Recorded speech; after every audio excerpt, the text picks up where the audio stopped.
අම්මලාට කරන්න පුළුවන් ලොකු හාස්කමක් ඕනේ. දැන් මේක කියනකොට මිනිස්සු කියයි ශීල ග්‍රන්ථි තියෙනවානේ.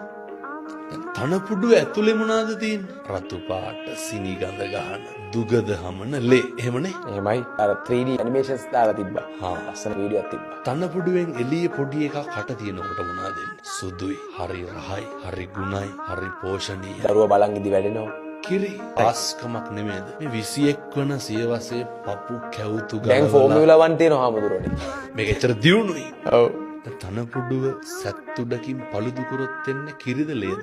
ලේ. කොතනින්ද ඔය කිරි ටික ලේ වෙන්නේ? කන්වර්ට් වෙන තැන කොතනද? ආස්කමක් නෙමෙයිද අම්මා? පොඩි එකක් තුරුල් කරගන්නකොට කැකෑරෙන ලේ ටික කිරි වෙනවනේ.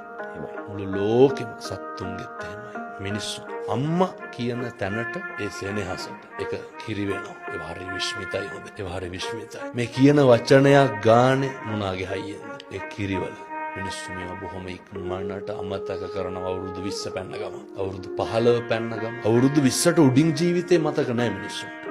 මිනිස්සු කතා කරන්නේ අවුරුදු 20න් මෙහා ජීවිතේ. ඒ හින්දා අපි කෙලෙහි ගුණ ගැන කතා කර කර හිටි අම්මලා වගේ වෙන. අම්මලාගෙන් ගන්න දෙන්න මොකද පුතාටත් දුවටත් අම්මෙක් ඉන්න. පැහැදිලිව අම්මලා වගේ. පුතාට ආයෙත් බිරිඳක් හම්බෙනවා. දුවට ආයෙත් ස්වාමියෙක් හම්බෙනවා. එයාලා ජීවිතය අත්විඳිනවා අම්මා කියන චරිතේ කොහේ හරි තැනක. පදවිය, මව් පදවිය.